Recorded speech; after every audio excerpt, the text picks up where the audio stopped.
House come November with your help. Now look, I'm not naive. Not everybody sees the world the same way. It's very clear that our opponents in this race see the world differently. Now, I'm going to quote, which I think is a brilliant quote, by your great governor, Josh Shapiro. He often says, and I hear him say this, whenever Donald Trump's talking about America, he's shit-talking America. He does not believe in the promise of America, and he continues to put this country down. Whether it's our veterans or working people, he continues to do it. And you know why he does it? You know why he does that? Because he can only think of himself. He can only think of the service for himself. We saw it. When this guy was in power, first thing he did, he told us this. Remember 9 years ago? Oh, healthcare be simple. I got a plan on the first day. Yeah, you do. Yeah, you do. The first day plan was to repeal the Affordable Care Act, taking away our protections. And I'll give him this. The second thing he did say he was going to do this. He was very clear about it. He promised he would do it, and he kept his word. He said, with a bunch of his rich friends, he goes, you're super rich, these folks down in Mar-a-Lago, and I'm going to cut your taxes. He did that. He did that. And the third thing he did, he wasn't quite so honest about because he told us he wasn't going to do it. He installed 3 Supreme Court justices who took away our right to control our own lives.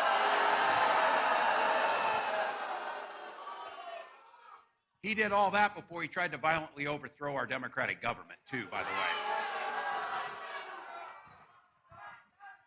In an election that he got his butt whipped fair and square and lost. It's that simple.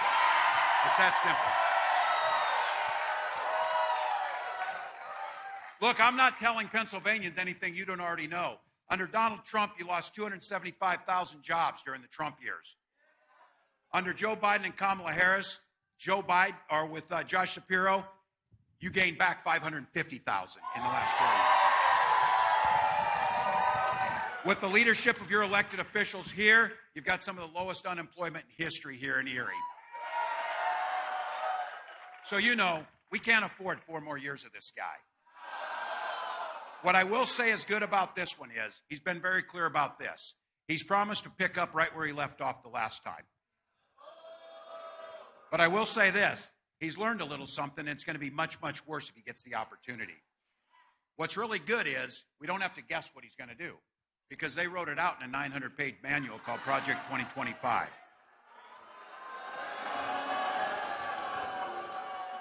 This is where, film this one or whatever, so you tell your relatives, because, look, we all got them. We know we got to keep talking to them. He said what he would do, and I believe him. He kept his promise on this. So one thing he said, he kept his promise. He's going to cut taxes for the rich.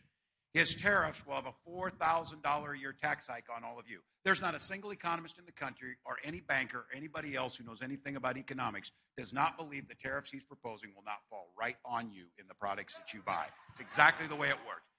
That's just facts. He said he'd clean out all the experts in government, all the dedicated public servants who don't serve the elected officials. They serve you.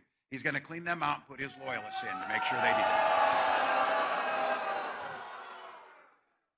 And just to be clear, I know he's a little confused on this issue about women's rights to make their own choices.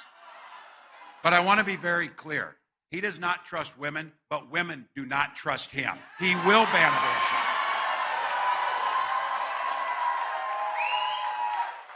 And here's the thing.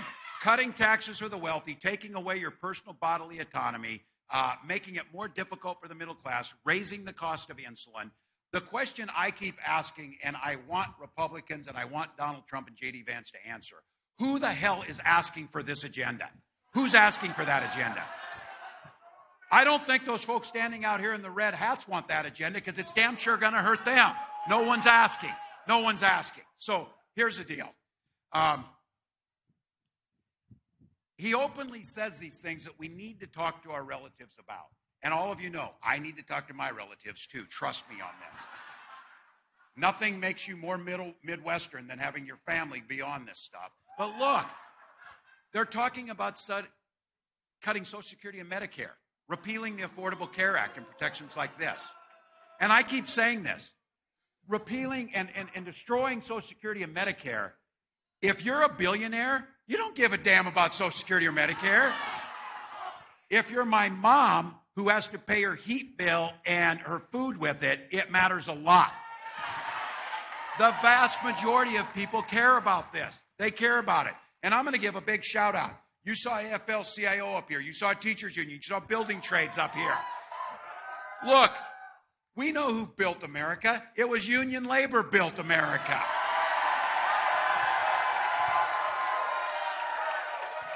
And when unions were at their strength and their strongest and more people were in them, the middle class was better off. It has been a 40-year attempt by those of the wealthiest to undermine labor unions. But guess what? The popularity of labor unions is higher than at any time in our lifetime. Right now. Right now. So it doesn't surprise me that Donald Trump did not do a damn